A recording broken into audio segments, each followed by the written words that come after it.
Hello and welcome to The Last Promise 0% Growth's Chapter 7X LTC. For this video, I'm having my friend LG join me, so introduce yourself. Hey, my name is LG. I'm on Twitter. I'm a really big FE fan, and I played The Last Promise just like Aiden here, except I'm not torturing myself. But this will be fun to watch. I was Torture gonna is a answer. strong word. It's a correct word, but it's strong. Anyway, you may notice something oddly different about this episode here in particular. For one, we're not starting at the title screen. I got bored of staring at the title screen every time I messed up, so I just started loading it from a save state. Number two, we're talking in real time and the map isn't being played. That's because, like an idiot, I deleted the input file. So things may get a little funky and I may have to fumble around a little bit to pull up my notes, but hey, nobody's perfect, least of all me. Anyway, without further ado, I think I will show off the preps. Few things have changed. Siegfried just equips the new thong instead of the killer lance. Sean literally has not changed. Inanna traded in her lances, which you'll see why later. Corbin needs to equip an iron sword. I'll use it in the map because it's in my inputs already, my muscle memory. Shuda is still Shuda. Arthur is the exact same. Al is the exact same, except he equipped an iron blade instead of an iron sword. Storm gave the light rune to Inanna in exchange for the iron bow from Corbin, and Noah took the Lance Reaver. It doesn't matter that he has it in this map, however, it will matter in the next map, and it was originally part of the plan. He does need to get it down to a 2-use Lance Reaver by some point. So keep your eyes peeled for that. Anyway, without further ado. So, this map is a kill boss map, but it's raining, which impedes the movement. The boss is annoying as all hell to deal with. He has a silver sword and javelin. We can make him drop the silver sword, and we do want the silver sword, so that means we have to take him on at 2 range, with only competent 2-range combat unit being Noah. Also on this map, we have a bandit here with a killer axe and an energy ring, who will let LG talk about for how we're dealing with him. The way we're gonna deal with that brigand is that we're gonna have Altaris duel with both of them, the one that are together then the mountain, and he's gonna steal the energy ring but not kill the brigand because he's way too buff for him to feasibly kill him. Yeah, that brigand has 35 HP and 7 defense, although stat variance is a thing, meaning that it is very annoying to take him out. And by very annoying, I mean probably impossible without rigging several crits, which Al does have a natural crit bonus, but if we steal the energy ring, we still get the energy ring, so there's no real purpose in killing the brigand. We don't have to deal with the rigging. Yeah. Shuda on turn 2 gets another killing edge crit. I don't know how many it is at this point, but it's a lot to get the unlock staff. I don't know how useful it's going to be, since if I recall correctly, Tomiko still has yet to hit D-rank staves, although she might have in the last map. And if she has, cool. If not, oh, perfect, a useless staff. Anyway, during this enemy phase, it'll become apparent why Inanna traded away her lances.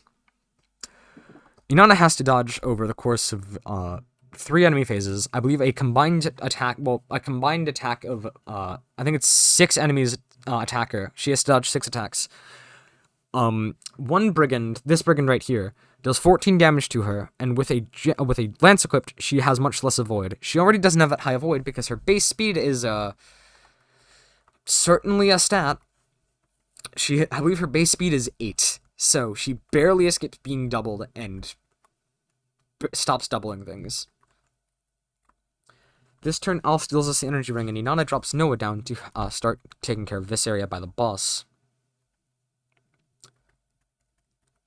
Shuda and Storm fall back a little bit, and Siegfried presses forward, and Corbin moves to the left. This enemy phase is kind of dubious. It's not impossible, and it's not super unreliable. All that really needs to happen is that Al needs to not get crit by an enemy who has 7% hit on him.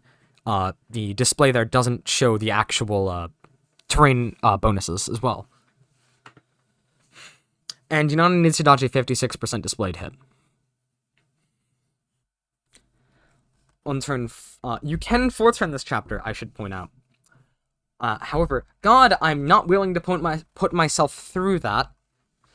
It is incredibly painful. This boss kill is already unreliable, and if you thought the last boss kill was bad, wait till you see what you would need to do for this one. You would need to get a 6% crit on both player phase and enemy phase to take him out in 4 turns, in a 0% crits playthrough. I'm sure you understand why I'm not willing to subject myself to that. What you're saying is you're really crazy, but not that crazy. Yeah, reliability is occasionally my passion, and this is a point in time where it is technically part of it. This boss is in a forest, which is very annoying, because if he wasn't on a forest, he would have 1 less defense, meaning that it would be a lot easier to kill him, and I wouldn't need the stupid fucking crit rig. Because I need the stupid fucking crit rig, I have in my notes, I'll just say, I'll read my notes aloud when it gets to the, point. I forgot to turn on animations there, but all you need to know is that the boss deals 1 damage to Noah and has 12% hit, where he is 71% hit. It does not matter if Noah crits this phase. It would help a lot, but it does not matter. All he needs to do is hit. If he crits, he still doesn't kill. Perfect. The RN string is the exact same thing as last time, so long as I don't mess up the RN burn. I hate doing this, but because this is not a pre-recorded series of inputs, I'm going to drop a save state before the RN burn, just in case I mess up my counting. If I do mess up my counting, oh well, I reload. It's not that big a deal, and if you're going to be upset about it, I have mental health. I do care about it, believe it or not. What we're saying is that it's a really extensive rig. Yeah, it's a very extensive rig that I have to count out very, very precisely, because if I'm 1 too short or 1 too long, it does not work. Now, the really irritating part of it is that 20 numbers earlier in the rig, it would have been possible to get the boss kill if the boss wasn't in a forest, because the forest gives the boss extra evade, meaning that Noah's attack is slightly too inaccurate to crit the boss. This is mainly just to test to see if I'm on the same RN string. I am. Perfect. Al doesn't kill this brigand. If he double crit this turn, I think he would have been 1 damage short. And now, to read off my notes, because this is going to take a while, I'm also going to drop a save state. This positioning and this movement is very precise. At 34 RNs, I would have been able to get the boss kill, but I need to press an extra 30. Not an extra 30, an extra 20 more. So, to read off my notes, to read off directly from my notes, stab brigand with Al using an iron sword. Then ready yourself for a large number of burns. 54 motherfucking RNs by going 1 right, 1 down, 1 right, and then alternating 1 down, 1 left, and 1 right, 1 up. Easy. You know, it's just casually the least reliable strategy, so that's had to happen so far. I believe that last chapter's boss kill is technically more reliable, and I hate the fact that that statement is potentially true. Anyway, I'm not going to count this out loud, and the reason I have a save state is because if I mess it up, I'm just going to pause the recording and then reload it and then make sure I get it right. I haven't burnt any yet, so...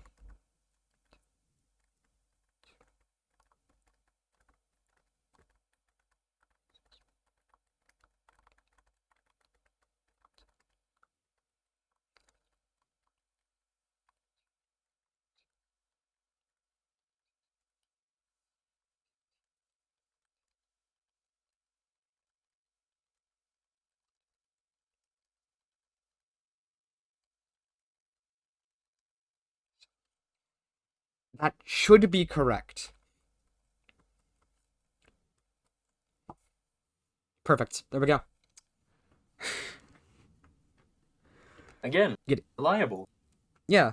A casual 6% crit, 71% hit on a boss who, if he wasn't in a forest, would not need this. Noah deals 9 damage twice over the course of player and enemy phase. If the boss was not in a forest, that would be bumped up to 10 damage twice. Because this boss has 19 HP left, that would kill. Now, technically, if I gave Inanna a javelin, I would not need either of the crits. However, this would be a lot less reliable. Also, I just realized that I forgot to take the vulnerary from Noah with Inanna before going for the crit, but it does not really matter.